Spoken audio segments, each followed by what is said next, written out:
What's up everybody, Tsetzuko here, and this is the start of my beginner's guide for Path of Exile. That's right, it's finally happening.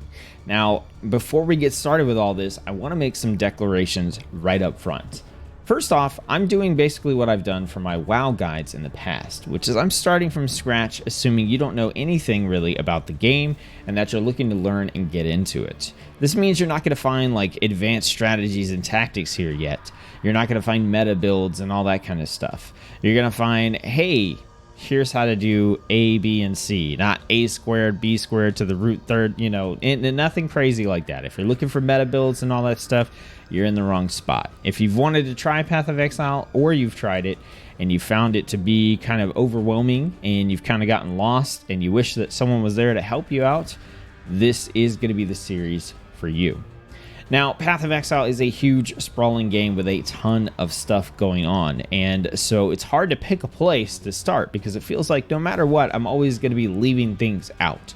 And that's going to be the case. You're going to watch this video and you're probably going to have more questions than you started with, but that's okay. It's a lot of content, a lot of stuff to record and get into, and I just know that, you know, yes, you're going to have questions, but that just means there needs to be another video.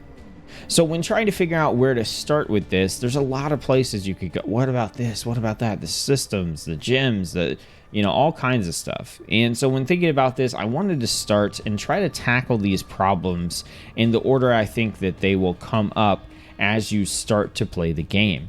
And that puts us in the position of talking about the very first thing that you have to do in order to play Path of Exile, which is you have to pick a class. And that's what we're talking about in this video. We're going to be talking about the classes in Path of Exile, and we're going to be talking about what the different ones do and what you should consider when choosing a class.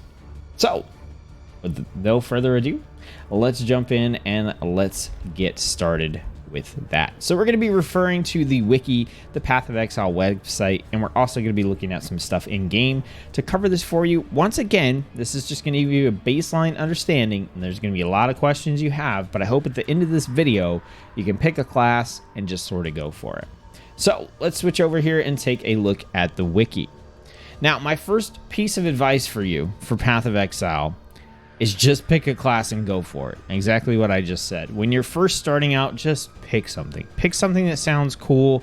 Path of Exile is very much a game where you play and you replay and you replay and you replay and you replay and you replay.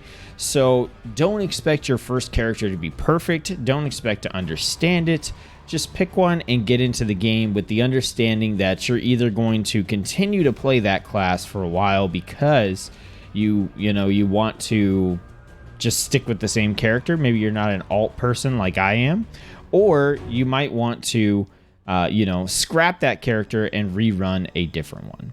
So let's jump in and take a look at what's going on with the character classes. Now, when it comes to Path of Exile, one of the biggest things to understand is that there are 3 attributes in the game.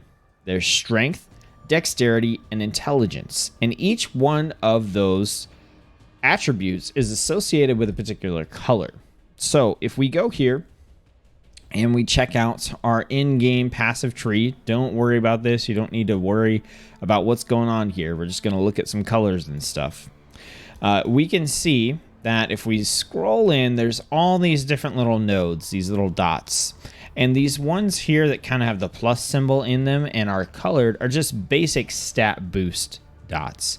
And you'll see that the blue ones represent intelligence, the red ones represent might or strength, and the green ones represent dexterity or agility. So these here are going to be your main stat colors.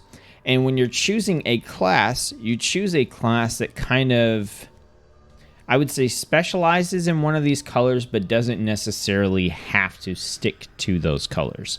So you're going to have these sort of like intel-themed classes. You're going to have strength-themed classes, and you're going to have agility-themed classes as well. So if we hop over here and we take a look at the wiki, we're going to see some stuff here. So the strength confers raw brute power. And the baseline character class for this is the Marauder. Okay, so this is what the Marauder looks like. This is what their portrait looks like in game. So this character is specifically themed around being a strength style character. So if you like warriors, barbarians, that kind of stuff, the Marauder is the class to pick there. Next, the dexterity character is the Ranger. The Ranger uses bows and rapiers to attack quickly and accurately. So this is your traditional, like that Ranger Hunter style archetype. So if you like ranged attacks using bows, or you like to be really fast and agile, that's the class for you. And then finally, the Intel pure character is the Witch. The Witch is essentially the mage. She does stuff like necromancy. She does elemental attacks like fire attacks and those kind of things, and also has an occultist thing where she can curse things and hex things. So you have three characters here that are kind of the pure stat characters, meaning they primarily focus on one stat, one type of thing: strength, dexterity, or intelligence. Then you also have hybrid characters. Hybrid characters are characters that focus on two stats. So those, we have three of them, and then we have a special class, which we'll talk about down at the end. So the Duelist is the class that excels at strength and dexterity. So they focus on attack speed and evasion from dexterity, and the damage and armor of strength. So it's a mix between kind of the Marauder class and the Ranger class. That's where you get the Duelist from. The Templar represents strength and intelligence. They kind of have that battle mage vibe. So they're going to fight with staves and scepters. They can become a powerful spellcaster or use elemental damage to perform strong melee attacks. So they're the hybrid between the Marauder and the Witch. And then finally, we have the Dexterity and Intelligence class, which is the Shadow. The Shadow is proficient with Dexterity and Intelligence, fights with daggers and claws, can deal strong critical strikes with weapons or spells, and they have traps and mines as well. So we have our three pure characters, we have our three hybrid characters, and then we have one final character called the Ascendant, which you don't even unlock from the beginning. It's an incredibly weird class, but it is the triple hybrid. It combines strength, dexterity, and intelligence. Now, this is really easy to see and understand if you look at the passive tree in the game. Now, this big giant tree, again, I want to stress, don't get overwhelmed by this, but we're going to take a look at it really quickly. So this tree is huge. It's ginormous. It's really hard to put it all on the screen at one time, but here's what we're going to do. I want you to notice that on the tree, there are these circles, right? And there's one in the middle as well. Each one of these circles is a starting point for a class on this tree. And the way this works is we just talked about our pure classes, right? So we have strength, dexterity, and intelligence. So if we look at this circle and then we look at the line here, we kind of have a wedge, right? Like a slice of pizza or something here. Where this one is, this is the witch's starting area. And all this stuff in between this wedge here is intelligence-focused stuff. It's focused on that stat, and so you'll find a lot of intel nodes in between the lines here. You're going to find a lot of the spell casting and magic stuff here as well. If we head to the left and we skip this one and go to the next one here, this is the Marauder. So again, we're looking at our strength-based character. And this section here is focused on strength. So you're going to see lots of these red strength nodes. You're going to see stuff that is focused on using different types of weapons and melee attacks. Then if we keep going around, we skip one and we go over here. This one here is going to be our Ranger, our dexterity class starting points. And you're going to see a lot of dexterity nodes in here, the green ones. You're going to see a lot of stuff focused on ranged attacks and going fast. Got to go fast type stuff. So on the passive tree, you've got intel, you've got strength, and you've got dexterity. And you can probably see where I'm going with this. But the ones in between those are the hybrids. So we have intelligence here, we have strength here, and we have intelligence strength hybrid here. So witch, Marauder, and then if we look back and we look, okay, what's the one that would be in between there, the strength and intelligence one? That would be the Templar. So the Templar will start here on the passive tree, and you'll see a mix of things here. You're going to see elemental damage, but you're also going to see like attack damage and physical damage and things of that nature. Weapon-focused abilities as well. You're going to see a nice mix. If we swing around, here we've got strength, and over here we've got dexterity. So this will be the duelist starting points, and you're going to see a hybrid of like ranged attacks, but then you're also going to see, you know, shields, or you might see other weapon type abilities here. And then if we swing up to the final one here, we've got intelligence and we've got dexterity. So in the middle, we're going to get the shadow, which is the hybrid between that. So again, you're going to see like ranged attacks, but you're also going to see elemental damage and magic and stuff like that. So that's a good way to look at my apologies. That's a good way to look at the classes and kind of how to understand them. Now, one of the key things to remember in Path of Exile is that when it comes to this passive tree, everything is connected, which means you can start over here on the Ranger, and if you wanted to, you could theoretically come all the way up over here and get some of these abilities and these passives in the Templar section if you wanted to. It would take a lot to do that in most cases, but you could do that if you want. So Path of Exile is a game that's all about freedom, and choosing your base class doesn't actually prevent you from doing anything in the game. You can still use all the abilities in the game. You can still go from one place to the other on the tree and pick up whatever nodes you want. The thing that it does do is it makes it more difficult for you to get stuff on the opposite side of the tree. So generally speaking, if you are picking up a Ranger class and you're focused on ranged and going fast, you're going to have all that stuff easily accessible here, but you can also kind of drift over and pick up some of the intel and elemental stuff in the shadow section of the tree, or you could drift down and pick up some of the weapon stuff in the duelist part of the tree pretty easily, right? So you're not just limited to only Ranger type stuff if you pick the Ranger. So there's a little bit there where it seems like, you know, picking your class is a huge deal, and it is, but it's not because it places a whole lot of restrictions on your character. It just makes it a lot easier for you to do the things you want to do if you pick the correct class. Now, the one we forgot to mention here is the one in the center. This is the Ascendant right here, or the Scion, which is technically called the Ascendant for its Ascendancy class, which we're about to get into. The Scion is right in the middle, and it starts right there and can kind of go out from wherever it wants. Now, that might seem like the ultimate advantage, you know, just starting in the middle and being able to go everywhere. But once again, being closer to the stuff you want to get to is better than being halfway there or further away. So the Scion is good if you're making a crazy weird hybrid build between all three of the different stats, but outside of that, you're usually better off picking a specific character that's closer to the stuff you want to do. In this case, what you're looking at here is I've chosen the Marauder because I am playing a very melee focused build that revolves around physical damage and weapon attacks and stuff like that. So this is a great area of the tree for me to be in for that.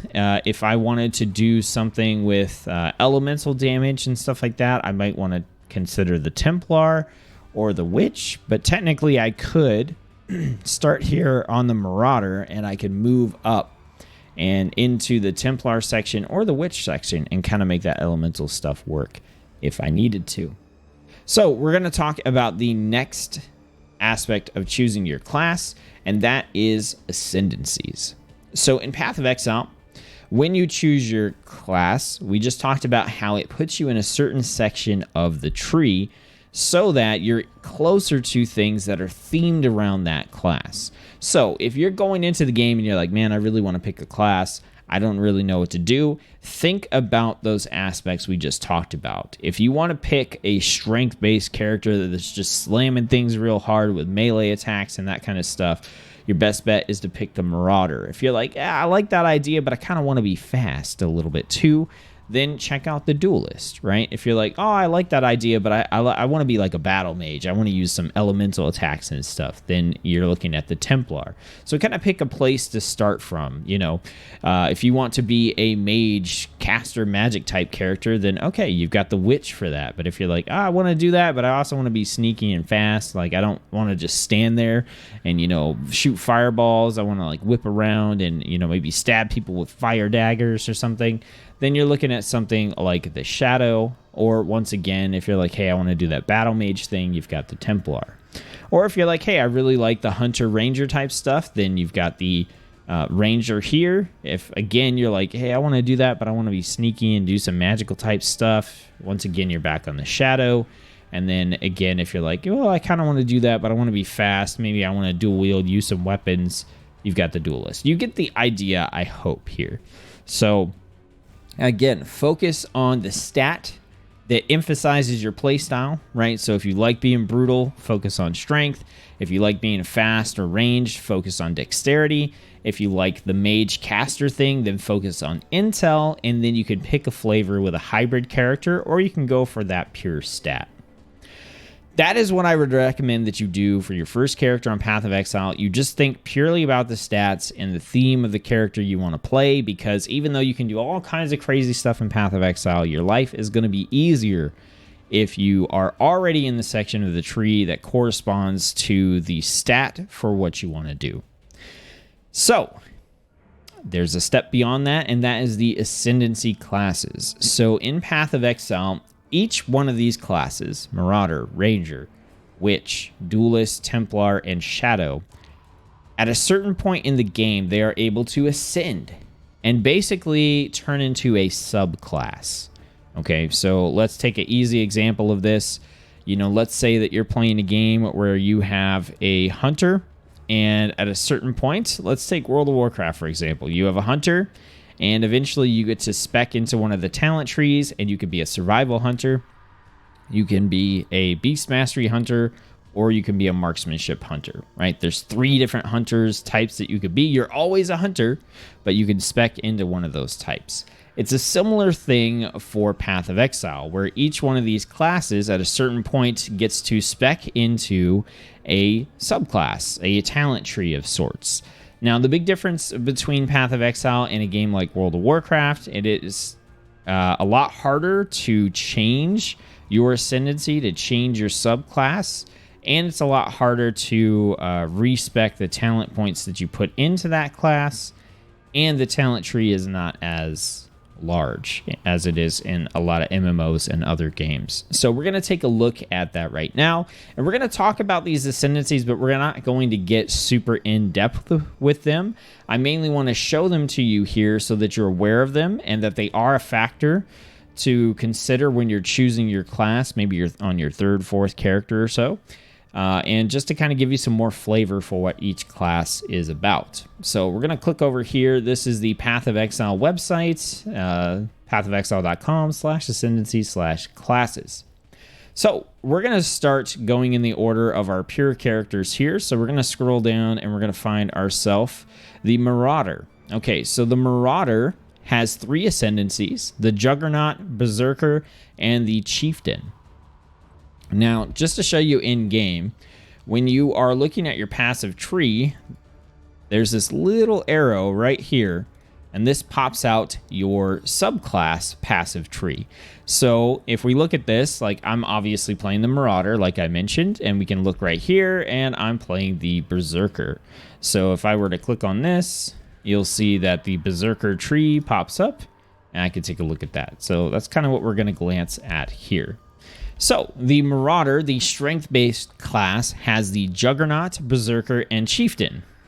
Alright, so the Juggernaut is a big sort of tanky boy, right? It's got lots of ways to survive, take damage, absorb damage. The Berserker is obviously a, kind of like risk versus reward type of subclass here, where you are basically, you take damage to deal more damage, that kind of stuff. The Chieftain is a fire and totem based character, so lots of stuff going on if you want to do like crazy fire damage. The Chieftain's really good for that. They also use totems, which is something we'll talk about in a future video, and they're a good class for that. So that's our strength based character. You got a tank, you got a risk versus reward, and then you got a crazy fire totemy shaman type dude. If we go to our dexterity class, which is the Ranger, we have the Deadeye, the Raider, and the Pathfinder. So the Deadeye is your standard like hunter, bow and arrow type class. That's what you're going to get there. We've got the Raider, which is kind of the rapier and shield themed, gotta go fast type character, fast attacks, fast movement. And then we have the Pathfinder, which is very much focused on using flasks, which flasks are like your potions in Path of Exile. And so you can kind of think of them as, out there brewing crazy concoctions, and they kind of have a sort of an alchemy type vibe to them. A pretty niche and interesting class that I probably wouldn't recommend for beginner players. But if it piques your interest, then, check it out. And then if we get into our Intel class, we've got the Witch. The Witch has 3 Ascendancies, the Necromancer, Occultist, and Elementalist, and these are pretty straightforward. Necromancer, you're going to be summoning minions and undead monsters to do your bidding. With the Occultist, you're going to be hexing characters and inflicting damage over time, ailments, and status debuffs on them. And then with the Elementalist, you're going to be focused on pure elemental damage. And in PoE, your elemental damage types are fire, lightning, and cold. So if you like, shooting fireballs, shocking people with electricity, or freezing people, this is a good way to go. So those are our core, like strength, pure, strength, intel, dex, pure stat-based characters. So if we jump in and we look at our hybrids, we're going to start with the Duelist, which is the strength and dexterity combo. They've got 3. They've got the Slayer, Gladiator, and Champion. So the Slayer is kind of like a riff off the Berserker in a sense, where this is the class that's going to be focused on big damage, a little bit of risk and reward, and it just kind of has that big, two-handed sword-wielding type thing to it. Again, you got to keep in mind that with the Duelist, your kind of themes here are going to be strong melee-style attacks, but also speed and adaptability. Then we have the Gladiator, which is a sword and shield or dual wield style class that focuses a lot on bleeds or counterattacks. And then we finally have the Champion, which is sort of the tanky style version of the Duelist. So you've got your sword, you've got your shield, you've got some defensive abilities, taunting, and things of that nature. Moving on to the next one, we've got our Templar. The Templar, again, this is kind of the hybrid between strength and intelligence. They have the Inquisitor, the Hierophant, and the Guardian. So the Inquisitor is like your pure battle mage. Like if you want to smack stuff and do elemental damage, this is definitely the way to go. They have a lot of abilities that are themed around just boosting your elemental damage.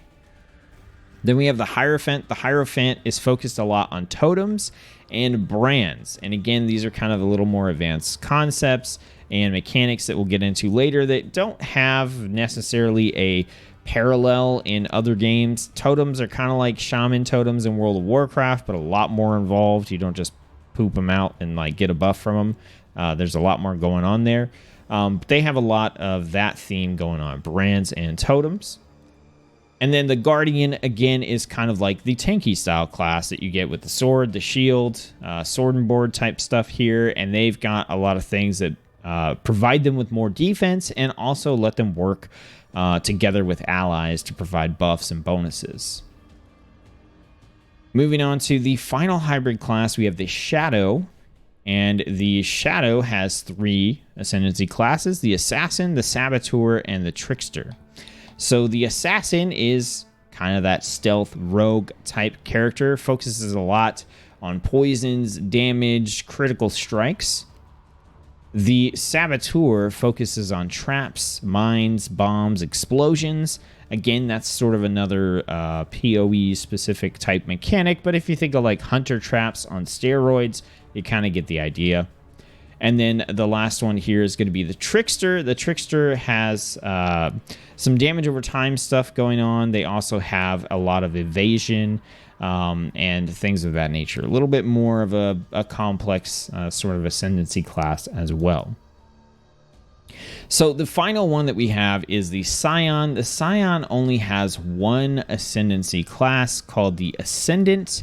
And the Ascendant is a complicated ascendancy class that allows you to kind of pick a hybrid from amongst the ones that we just looked at. So you can, for example, get some Templar ascendancy stuff and some Witch ascendancy stuff. This sounds really great at first glance, but it's actually not quite as good as you might think. And that has to do with point distributions and stuff like that, as you know, which is stuff we're going to cover when we actually dive deep into the passive tree. Just know that if you're like, oh man, I could do like a Witch Ranger or something like combo, like yes, you can, but this is definitely more advanced. And it's not quite as easy as it sounds just by saying, oh yeah, it's a hybrid of stuff. So my recommendation for you, again, is to think about the stat that you want to play first. Do you want to play strength, dexterity, or intelligence? Or do you want to play a hybrid of two of those? And then choose your class based on that. That's my recommendation to you. Now, before we end off here, I want to show you some examples of my classes and what I've done, just so you kind of have an idea. So the character that we're on here, this is my Berserker. So I'm using the Marauder class. I've got the Berserker Ascendancy, and I am spec'd a lot into trying to deal a lot of physical damage with weapons, okay? And if we were to look at my character up here, I've got, you know, like a sword, a two-handed sword as like the weapon that I'm using. And so this character is very much focused on doing some melee damage. So we're going to jump in here. I think it's always fun to do some gameplay. This area I'm going to is way below my level, but it'll just kind of show you what this character can do and kind of what the theme is here. So we're just going to run through some enemies and kind of showcase this. So I'm using a skill called Flicker Strike, which makes me kind of like anime teleport through everything and do my attacks. And again, this looks kind of like crazy, but it is a melee physical focused build. And so I can kind of click through and just sort of smash everything that way.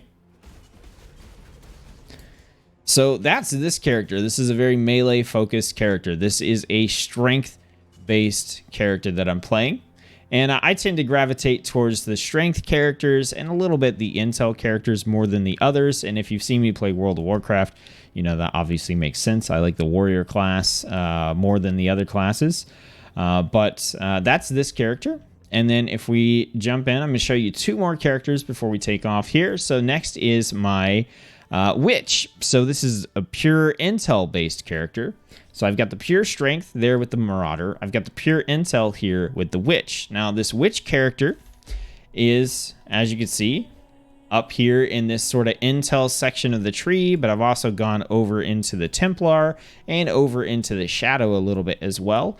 And this is very much focused on elemental damage, but I'm actually playing as the Occultist. So there's weird stuff you can do in Path of Exile. It's not all straightforward. Oh, you want to do cold damage, then just go Elementalist. You can do that, but there's weird stuff you can do. So I am playing as the Occultist here, focused on cold damage, which is sort of a sub-theme of what the Witch can do and the Occultist can do. And one thing I want to mention here is I've got cosmetic skill effects on this build, so it looks really pretty, but it doesn't normally look this pretty in-game. I want to make that like very clear. So what I do in this game is I just spin around. I do like a whirlwind attack, and it does ice attacks for me, and I freeze a lot of stuff. So you're going to see here, that big crazy circle is actually an ice attack. Like I said, I have a cosmetic on it, so it looks a little different. But I just kind of like mow through everything, freeze stuff, and when it freezes, it shatters into chunks. And that's basically what this build does. It's a, like I said, a intel-focused build. So purely themed around that idea of magic and doing elemental damage. And then the final character I want to show you is my Templar. So I told you I like the strength and kind of the intel stuff. So in this one, I'm playing as the Templar, which is the base class that's a hybrid between strength and intelligence. But I've actually kind of done both of the weird mechanics on this particular character. So if we go in, I'm playing as the Templar, and you can see that I've got some stuff here in the Templar tree, but I've actually gone over into the Witch and the Shadow as well to pick up some more elemental damage. And I mentioned the Hierophant is kind of the weird sort of build that's focused on totems and focused on brands, which are both weird mechanics that we'll talk about in future videos. And so I've gone over here to kind of pick up some talents for those as well. And this particular build is one that puts down a totem, which then shoots out brands, which kill the enemy for me. So it's a weird hybrid. It's probably the strangest build that I have. But basically what I do on this one is I put down a little totem, and then this totem casts spells for me. The spell that it casts is a brand, and then the brand will kill the enemies. And this just rains down fire and destruction on all my enemies. So you'll see here, I put the totem down, and I just run around like crazy and try not to die while my brands kill everything and fill the screen with fiery death. So this is just some of the examples of the way that you can play characters in Path of Exile. Again, you could theoretically just pump up a fireball, make it really powerful, and be like, you know, just a fireball throwing mage if you wanted to. But these are kind of the play styles that I enjoy myself, and these are the characters that I've made with some of those different character classes and ascendancies. So that is going to do it for this video. I know it was a little bit long, but like I said, I wanted to give you a firm understanding of kind of like what you're choosing when you pick a character, right? You're picking where you start on the tree, you're picking your main stat, you're picking your ascendancy. But at the end of the day, for your first character, your second character, your third character, etc., it doesn't really matter that much because you're gonna mess up, you're gonna screw up your build, you're gonna screw up your choices, you're gonna realize I didn't think about this or this or this, I didn't know about this or this or this. So at the end of the day, my recommendation for your first couple characters, pick the stat that aligns with the play style you think you want to play. Choose the characters that is associated with that stat and just jump into the game and start playing. So in the next couple of videos, we'll talk about the other things that you need to know basically as soon as you get into the game in order to play effectively and not feel totally lost. But hopefully we've covered the first step here in this video of getting you to the point where you can choose your class and actually log in and start playing the game and not pick something random that you're going to end up regretting totally, and also not get stuck with analysis paralysis at the login screen. All right, everybody, I hope that you have enjoyed this video. I hope that I've helped you out. If you like this, if you have questions, let me know in the comment section below. Don't forget to like the video and subscribe if you haven't subscribed yet and you want more great indie game videos and also video game strategy videos as well. Thanks, everybody, for tuning in. I appreciate it. Don't forget to check the links below for all the stuffs, the Discord, the Twitter, all that kind of good stuff. And yeah, hope you guys have fun. Hope you enjoy Path of Exile. Let me know how it goes. I'm very interested to find out. And let me know what questions you have and what you would like to see next. You know, I'm obviously approaching this in my style, which is trying to jump back and understand what a beginner needs. But, you know, there's probably going to be stuff that I overlook and miss. So I'm really relying on you guys to let me know what sort of walls and hurdles you run into so that I can make videos to help you tackle and overcome those. All right, everyone. I'll see you on the next video.